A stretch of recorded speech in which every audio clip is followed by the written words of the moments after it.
you have a error can't connect to EA servers in FC 25. Okay, we are going to solve this problem, okay, step by step. Okay, the first step for the solve this problem, we are going to here, okay, your files, and go to here, okay, your keep, and go to the C, okay.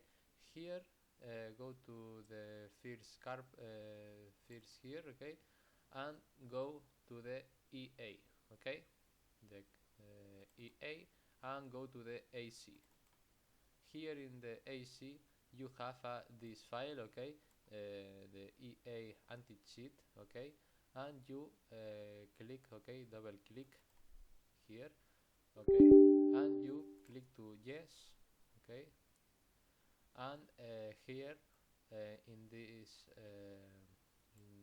EA anti-cheat, okay, you uninstall, okay, and you install, okay, the anti-cheat of FC25, okay, and you solve the problem, okay, and you connect to EA servers.